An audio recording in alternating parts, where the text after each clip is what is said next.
Olá, tudo bem com você? Bem-vindo ao Momento Agro desta semana. E hoje nós trazemos uma entrevista com o Finho Levi, ele que é CEO do AgroReset, Bioeconomia e Carbono, e bateu um papo com o presidente do grupo RC1, José Eduardo Mendes Camargo, e com o diretor institucional do grupo, Ronaldo Bianchi.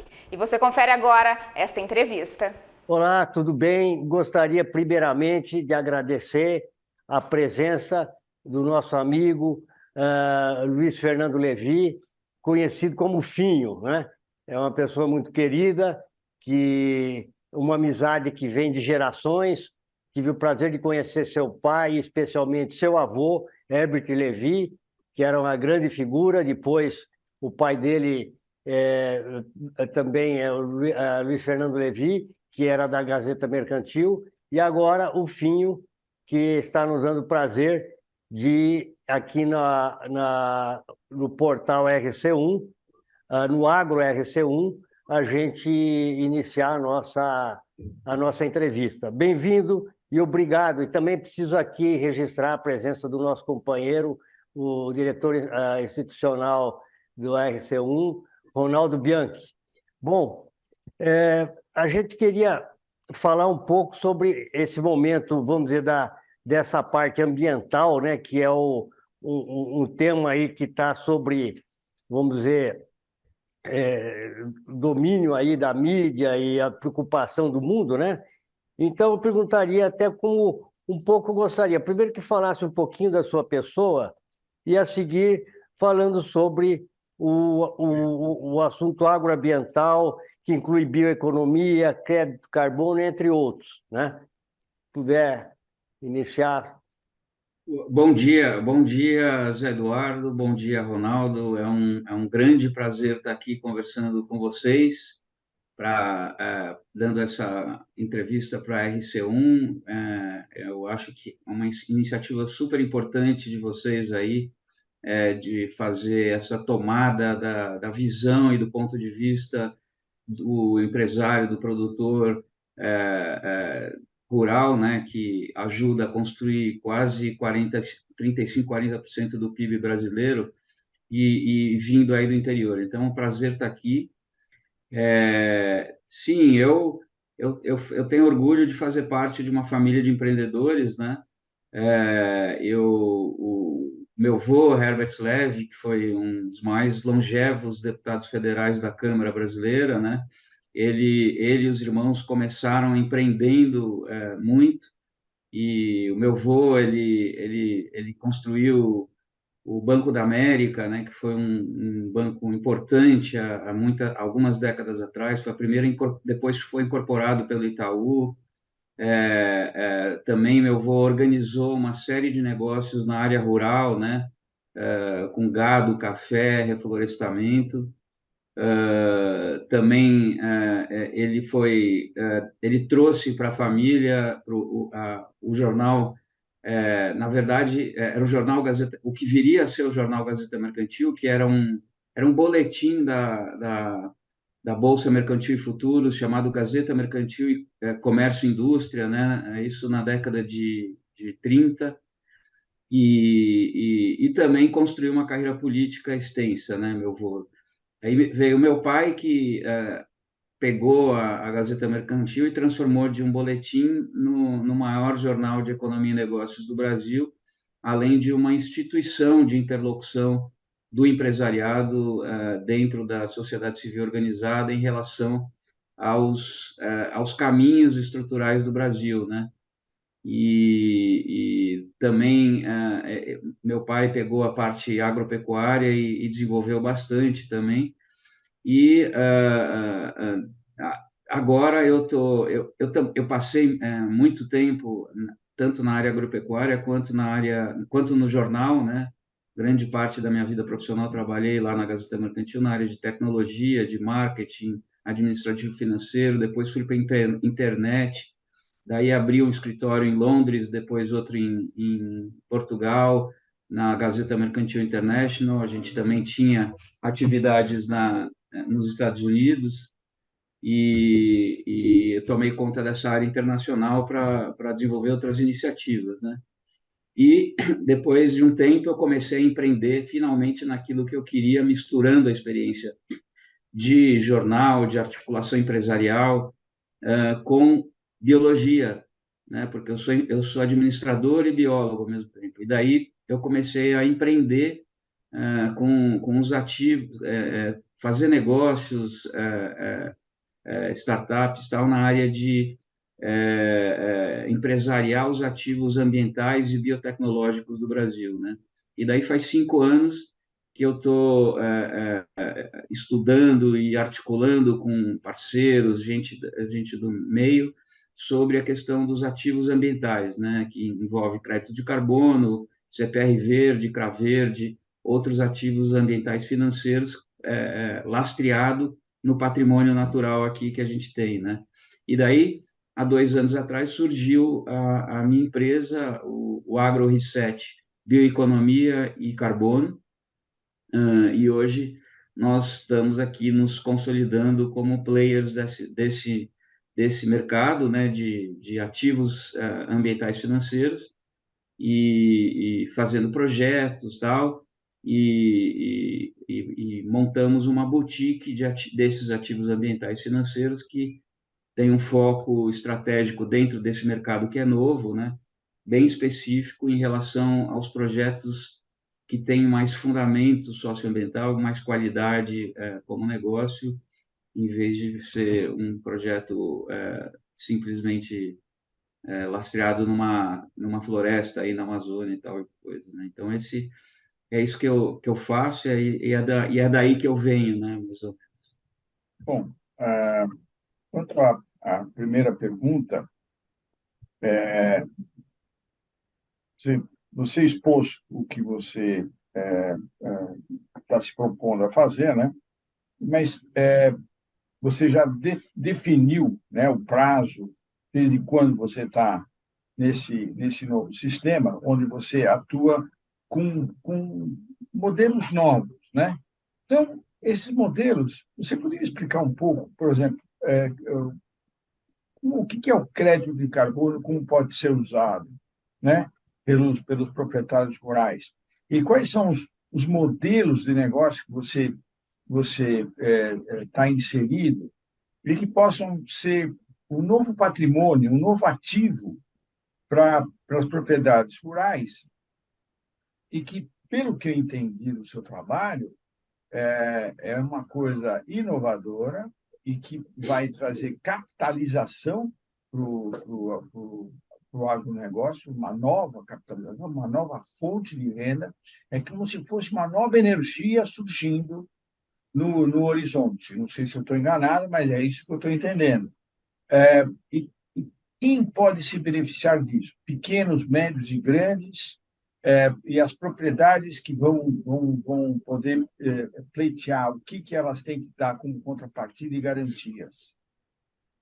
Certo, Ronaldo, é isso mesmo. Quer dizer, na verdade, a gente está vivendo o nascer da bioeconomia, né? Que é uma parte da economia voltada para monetização de todos os produtos e serviços ambientais, né?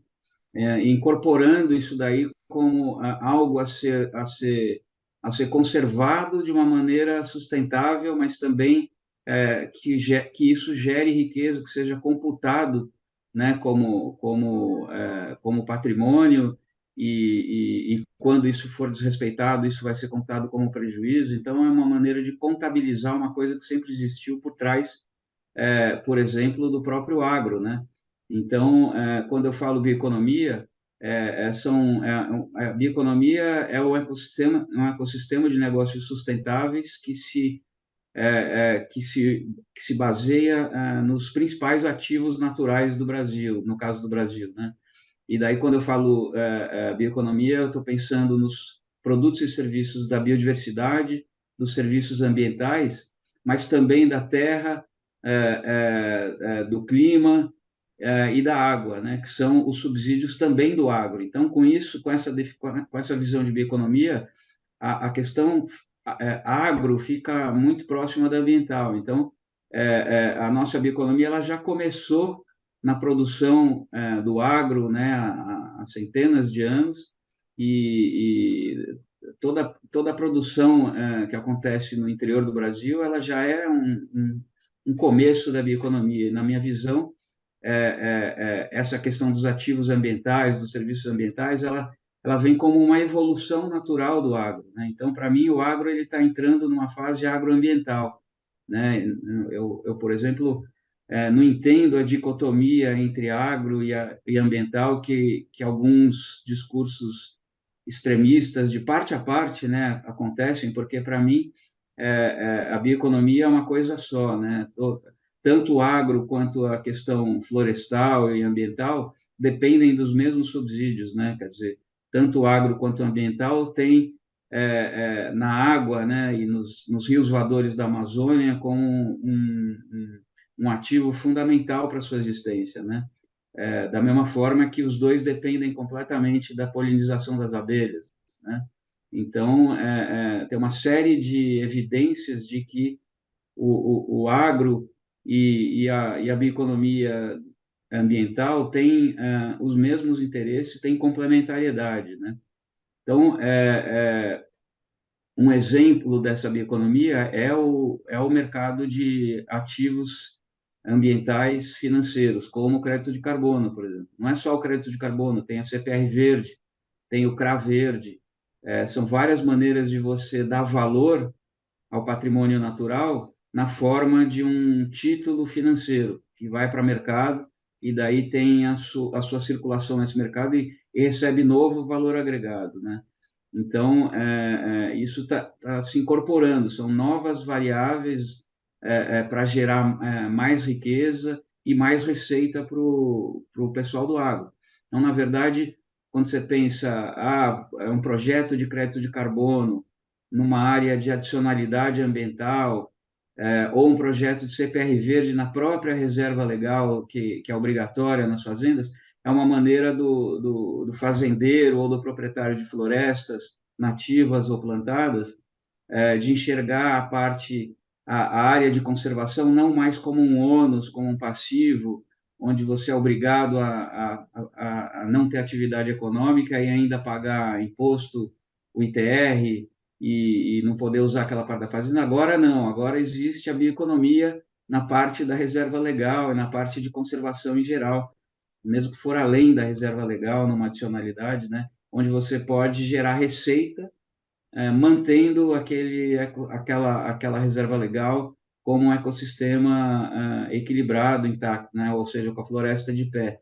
Então, a gente está entrando numa era em que o fazendeiro vai gerar renda na parte produtiva da fazenda, mas também na área de preservação. A área de preservação entra na contabilidade como uma receita, como se fosse um produto, por exemplo, através dos projetos de carbono, né?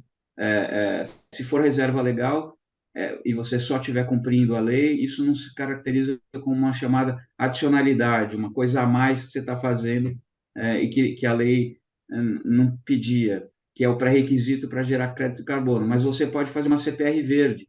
CPR verde é uma outra maneira de monetizar a reserva. O que que é CPR? O que que é CPR?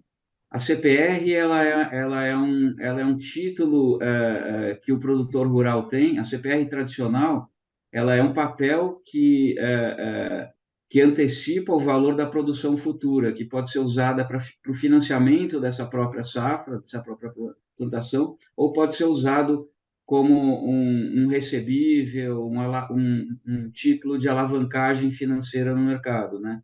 Ela é a promessa da produção futura.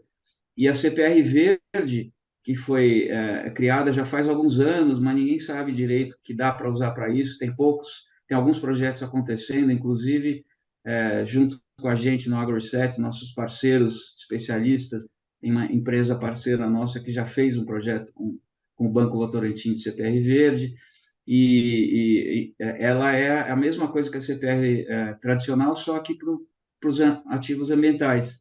Então, você vai lá, você calcula o valor da biodiversidade, dos recursos hídricos, da conservação do solo e do próprio carbono de uma determinada área florestal. Pode ser uma reserva legal ou não, não importa se é adicionalidade ou não, e aquilo tangibiliza um valor que é estipulado através de certificações entre o emissor do título e o fazendeiro, tem um valor ali, é uma coisa bem inicial ainda, e esse título pode ser comercializado no mercado financeiro, e por isso ele é a ferramenta que tangibiliza, de fato, o ativo, o patrimônio natural, transformando em ativo ambiental financeiro, né? Então, pouca gente sabe o que é a CPR Verde, como é que dá para usar ela. O mercado de títulos ambientais financeiros está crescendo violentamente, tem muito investimento, mas, ao mesmo tempo, está se consolidando na cabeça dos atores que ainda não conhecem isso direito, né? Nós, lá no AgroReset, estamos nos antecipando, fazendo projetos aí na Mata Atlântica, na Amazônia, junto aos proprietários de terra, proprietários de florestas, para ajudar a tangibilizar esses ativos naturais e transformar eles em ativos ambientais financeiros e colocá-los no mercado, né? Então, tem duas pegadas aí. Uma é construir o ativo ambiental financeiro, o crédito de carbono, o CPR Verde ou CRA Verde, a partir de uma área que não gerava nada de receita e estava ali solta na fazenda. E daí você incorpora economicamente ela fazendo isso. Daí, tendo esses títulos ambientais financeiros na mão, a gente vai junto com o fazendeiro, que acaba virando nosso parceiro, nós como sócio daquilo que a gente produziu junto com ele, colocamos no mercado financeiro para que haja uma segunda valorização desse ativo, que é a otimização dele no mercado financeiro, né? E para construção de patrimônio, tipo fundos de asset management e tal, ou para comercialização do próprio título ou alavancagem financeira, né? Então, é uma outra realidade.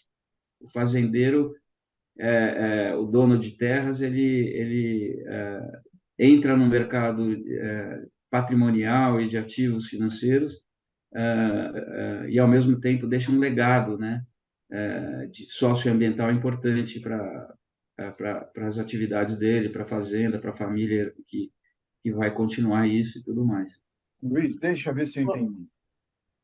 O Zé Eduardo quer fazer a pergunta? Não, era uma pergunta complementar nesse assunto, né? Quer dizer, eu perguntaria o seguinte: qual é o porte? Uma pessoa que tem uma propriedade, por exemplo, de 100 hectares, ela se habilita para fazer isso? É econômico?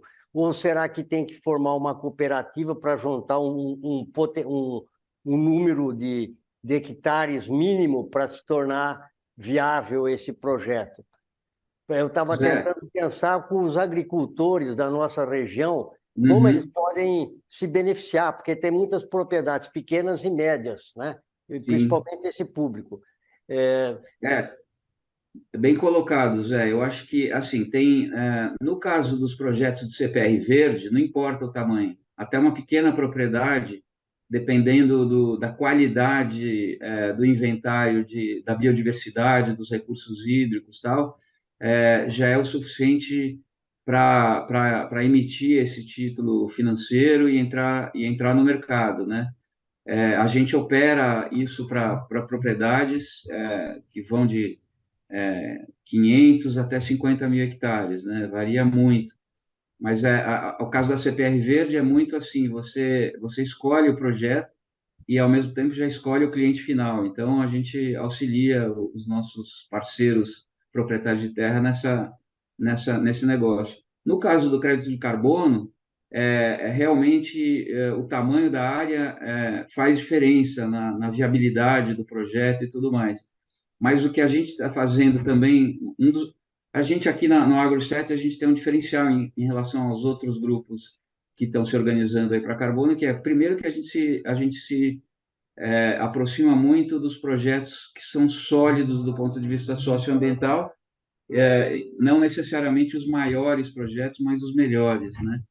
E a outra característica é que a gente tem uma proximidade com o dono da terra maior do que nas outras empresas que estão se organizando aí, porque a gente tem tempo para fazer isso, a gente tem mais interesse em gerar valor agregado para o nosso parceiro proprietário de terra do que simplesmente ficar na sanha de buscar o máximo de proprietário, o máximo de milhares de hectares possível, né? Então, a gente tem essa característica de meio de boutique dos ativos financeiros ambientais.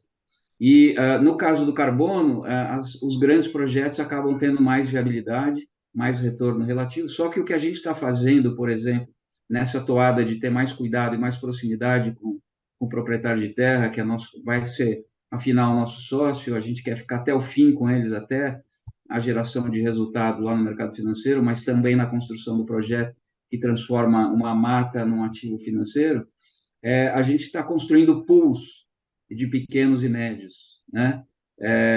As cooperativas, como você falou, também é um bom exemplo de como a gente pode dar viabilidade para esses projetos, porque não só porque o projeto cresce em escala, mas o próprio investimento fica mais fácil. A gente tem parceiros que têm interesse em investir na construção desse projeto para pools e cooperativas de pequenos e médios, especialmente aqui na Mata Atlântica, né? Então, sim, no nosso caso, geralmente os grandes projetos são de áreas enormes. No nosso caso, a gente quer viabilizar as pequenas e médias propriedades, porque isso é fundamental, porque a maior parte dos produtores é de pequenos e médios, e também porque a maior parte da área conservada nas reservas legais e de outras maneiras nas propriedades privadas também é de pequenos e médios. Então, a gente precisa fazer essa economia, a bioeconomia, funcionar nesse tipo de propriedade, né? Então, a gente está buscando justamente isso e até porque tem muito incentivo para incluir o pequeno e médio nesse mercado, na bioeconomia. Você falou em reserva técnica, né? Reserva florestal. Legal. Né? Legal. Suponha que eu seja um citricultor. Ou, eu tenho um pomar de 100 hectares. Né? Aí meus vizinhos também têm uma série de pomares. Eu estou indo na linha do que o Zé Eduardo colocou.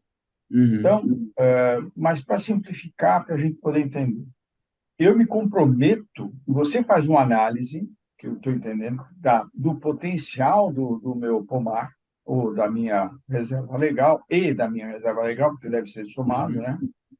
E isso tem um certo indicador. Você monta olha, o potencial é este. Então, significa que eu assino com você um contrato por um período de tempo que eu vou manter o pomar e vou manter a reserva florestal por 30 anos, né? Suponho. E isso vai ter um valor, eu vou fazer um contrato com você e você vai negociar essa debenture, ou essa nota promissória, ou esse instrumento no mercado financeiro. Fala, olha, eu tenho aqui tantos hectares e para sequestro de carbono, para seja lá o que for, dentro daquilo que a sua empresa, o seu sistema coloca, e fala, e essa propriedade vai receber, durante os 30 anos, um quinhão daquilo que foi negociado. Eu tenho necessariamente que fazer um seguro, né? Para garantir, para que quem está comprando não perca e quem está se obrigando também não perca. Tem um hedging, né? Tem um hedging natural que vai ser feito também. É isso que eu devo entender? É mais ou menos. Você falou bem, quer dizer, lembrando que o crédito de carbono ele também pode ser feito na área produtiva, né? Porque qualquer planta absorve carbono e ela pode ser manejada de uma maneira em que o trabalho ali no agro emita menos carbono. Então, dá para também gerar uma adicionalidade na própria parte produtiva. Mas, inicialmente, a gente faz assim, a gente faz um inventário, seja na parte produtiva, seja na área de adicionalidade, porque só no caso do crédito de carbono, a reserva legal, ela é o mínimo obrigatório por lei.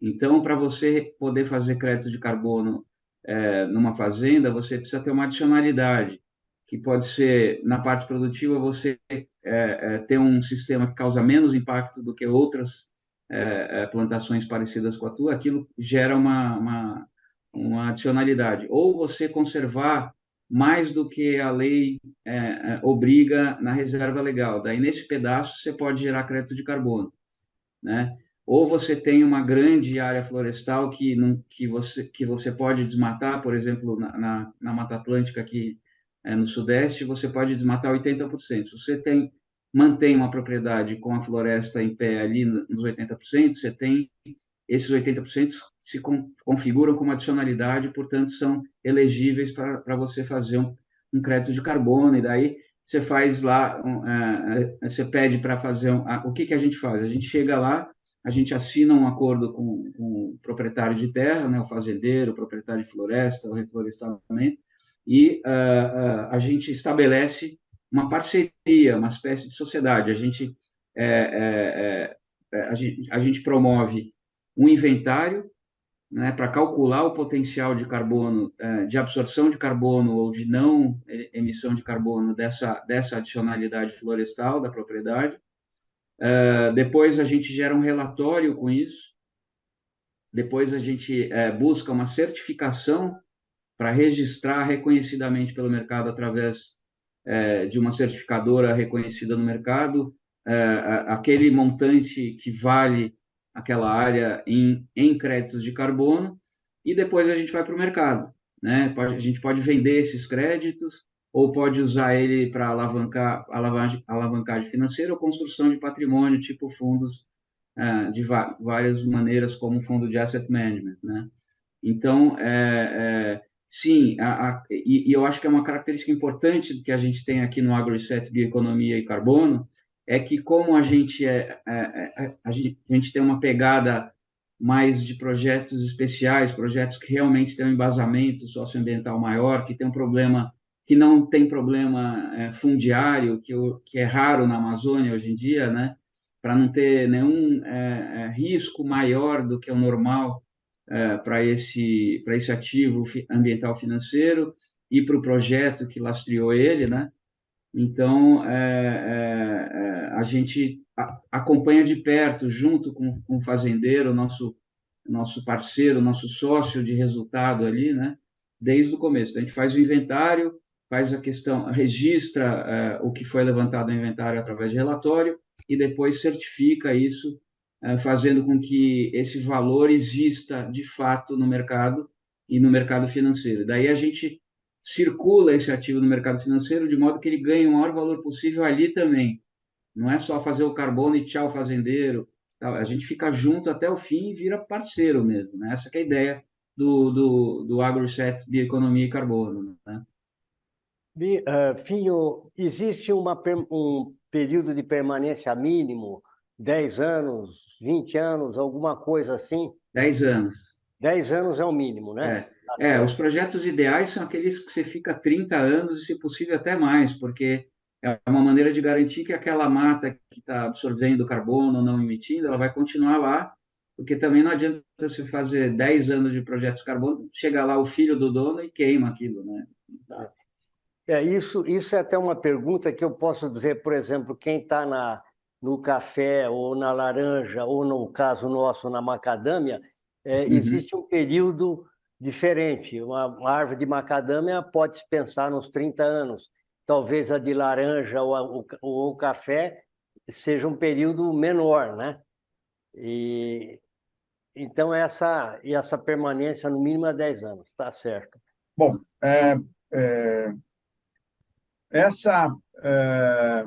quais são as recomendações que você traria para as pessoas terem um contato mais próximo a esse assunto?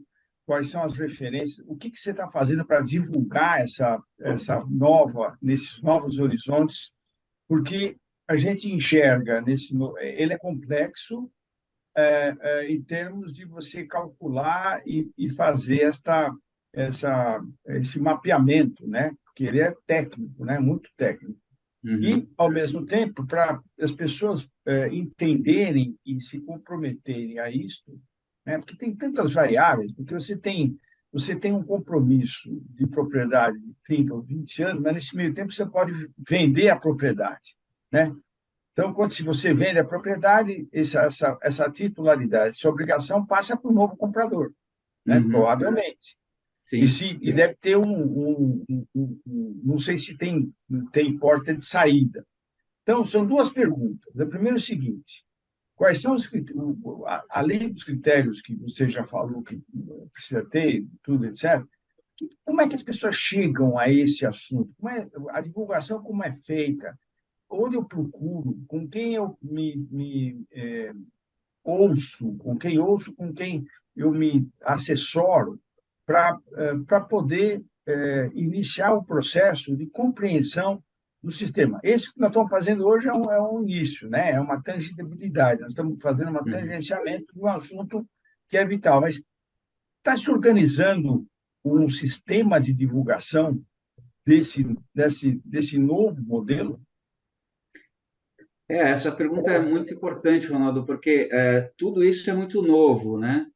E o crédito de carbono e esse mercado todo, ele já tem um histórico desde do protocolo de Quioto, né? No fim da década de 80, começo dos anos 90, eu participei disso, das discussões de como é que ia medir, quais eram as métricas, os valores, tal. E desde aquela época até essa última COP que a gente teve agora há pouco, está se buscando um consenso entre os países para determinar quais são de fato as regras, né, e as métricas que se devem usar para esse mercado e tudo mais, para um dia a gente ter um mercado regulado dos créditos de carbono e, portanto, dos outros ativos ambientais financeiros também, né, biodiversidade, recursos hídricos e tudo mais. É que o carbono está na frente, é o que todo mundo conhece, tal, mas ele é um dos ativos geradores de receita. Por isso que a CPR verde é interessante, porque ela já traz o valor dos outros ativos juntos também. Então, desde o protocolo de Kyoto, está se discutindo, tal. Ninguém sabe, não existe o mercado regulado ainda. O que existe é o mercado voluntário, que é um mercado legal e que tem o impacto socioambiental que deve ter, mas ele é transitório, né? Quer dizer, o mercado voluntário é aquele que depende só de quem quer vender esses ativos e quem quer comprar. Não tem uma normatização da ONU, num consenso. A CVM não entrou nisso também ainda não, Não, né? Nesse caso, não. Né? mas vai entrar. Vai entrar, com certeza. Isso daí depende. Quer dizer, se você faz um projeto e você determina um valor para aquele ativo, e ele vira um ativo financeiro, um crédito de carbono ou uma CPR verde, nesse momento ele é regulado pela CVM como qualquer outro título de valor, né? O que Mas dá para assim, entender é o seguinte: se a CVM entrar, é uma alavanca enorme para isso dar certo, porque, na verdade, aí todo mundo está garantido, né? A não, com CVM, a Comissão certeza. de Valores Imobiliários, quando ela regula o mercado, fala: olha, está tudo garantido, quem compra e quem vende está aqui, e eu estou fiscalizando o sistema. E nessa hora a credibilidade surge e está lastreado, e aí você decola. Ou estou enganado? É, não, você tem razão. Quer dizer, quando a gente chegar nessa maturidade desse mercado, só vai ser bom para o próprio mercado, né? As pessoas vão entender melhor como é que funciona e quais são as regras e da onde vem o valor disso, né? Que não cai do céu. Mas é um processo transitório, Ronaldo, porque é, é, é uma decisão política global muito forte na direção de não tem jeito, precisamos fazer isso aí. Precisamos colocar o impacto positivo ambiental na economia já, porque o mundo não pode esperar. Então, é por isso que surgiu o mercado voluntário, porque é uma iminência, uma decisão política global de fazer isso acontecer, porque a gente não tem tempo de esperar consenso nas COPs e na ONU e tudo mais. Então, o mercado voluntário, que é ainda parcial, né, ele não tem uma regulamentação absoluta, né, ele vai acontecendo. Então, nesse momento, porque, por exemplo, há poucos anos atrás, o próprio mercado financeiro começou a determinar para si próprio que o investimento que vale, independente de regulação da ONU ou não, é aquele investimento que leva em consideração os aspectos do ISG, né, do Environmental, Social e Governance, o que inclui a bioeconomia e os ativos ambientais, né? Então, o mercado de crédito de carbono e dos outros ativos ambientais financeiros, ele vai fazendo e vai evoluindo, mesmo sem ser regulado pela CVM, em toda a sua extensão, mesmo sem ter uma regulação global única. Então, esse é um processo, né? Quer dizer, e como é que funciona o mercado voluntário em relação à credibilidade do que está sendo feito ali, se realmente o carbono está sendo absorvido ou não emitido? É porque existem certificadoras independentes, várias pelo mercado, né? Tem as mais conhecidas, tal, nos Estados Unidos, na Europa. Agora a gente tem até uma brasileira, da qual a gente é parceiro e tudo mais, que são entidades independentes com seus especialistas que dizem, olha, esse crédito, essa fazenda tem potencial X de crédito de carbono, é isso mesmo, está tudo certo o que eles fizeram lá, e eu chancelo a emissão desse título financeiro que já tem uma cotação no mercado, né? Hoje o crédito de carbono está por volta de 10, 12 dólares por tonelada de carbono não emitida ou absorvida, né? Essa é a medida. Enfim, então, o mercado está em regulação, é um mercado voluntário, que é aquele que é determinado por demanda e oferta, quer dizer, a empresa que tem uma pegada ruim de carbono, ela quer mostrar para o mercado, para a cadeia de valor, tal, que ela está investindo em questões socioambientais, ela vai lá e compra crédito de carbono para neutralizar aquela pegada que ela tem. Tudo isso não é auditado pela ONU ou pelo próprio país, nem pela CVM. É um cálculo transparente que ela publiciza e mostra para o investidor, porque se ela não tiver a compensação, não é só que uma questão de marketing que pode dar margem ao chamado greenwashing, que é aquela falsa solução, né? Mas o dinheiro fica mais caro para esse cara, né? Seja ele uma fazenda, uma companhia de aviação, uma empresa, né? E então o próprio crédito agrícola vai ficar mais caro para a fazenda que tiver uma pegada de carbono ou que não tiver um projeto de carbono que neutraliza a própria pegada da parte produtiva dela ou que ela possa vender para outros interessados em neutralizar, né? Então, esse é um mercado em transição, mas que já tem liquidez, que já tem seriedade, mas também tem muita coisa mal feita, para dizer o mínimo, né? E tem riscos, né? Quando o projeto é feito assim na correria para competir com a outra empresa, tal, muitas vezes existe o problema fundiário, especialmente na Amazônia, tem o problema de sucessão, tem o problema do projeto de ativos ambientais feitos ali ser pouco consistente, de fato, né? Feito por uma consultoria, sei lá, por alguém que não tem qualificação para fazer isso e que ele não gera, de fato, uma conservação do patrimônio ambiental e tudo mais. Enfim, tem uma série de cuidados que devem ser tomados. É por isso que, no nosso caso, no AgroReset, a gente olha muito incêndio em outro tipo de produção. Não tem assim, uma solução preparada já de mercado para isso, né? Eu não conheço nenhum caso que tenha acontecido isso, mas certamente vai acontecer, e você tem razão. No caso, o fogo queima não só a safra do ano, mas queima as safras futuras todas, no caso do carbono, né? Porque se você destrói a árvore, você não tem como capturar aquilo que você já usou para lastrear uma coisa que já foi vendida, né? Então, é bem complexo. Eu acho que isso daí vai ser muito caso... Enquanto não houver regulação final, que é uma coisa que eu não sei nem se vai acontecer algum dia, mas vai demorar, vai ter que ser julgado caso a caso, né? Eu acho que talvez, por exemplo, se acontecer isso num projeto já vendido, digamos assim, com títulos já vendidos no mercado e tudo mais, eu acho que o proprietário, ele não vai ser punido, mas ele vai ser obrigado a repor aquela área florestal ou de absorção de carbono por outra, né? E provavelmente os investidores, parceiros deles, vão entrar nessa seara para viabilizar a compensação desse incêndio e tal, e quebrou a lógica da absorção de carbono de longo prazo nessa propriedade, né? Então, eu acho que vai ser uma coisa muito de caso a caso. Eu não conheço nenhum caso desse tipo, mas vai ter... Não existe uma regra pré-estipulada, né, para isso. Tá certo.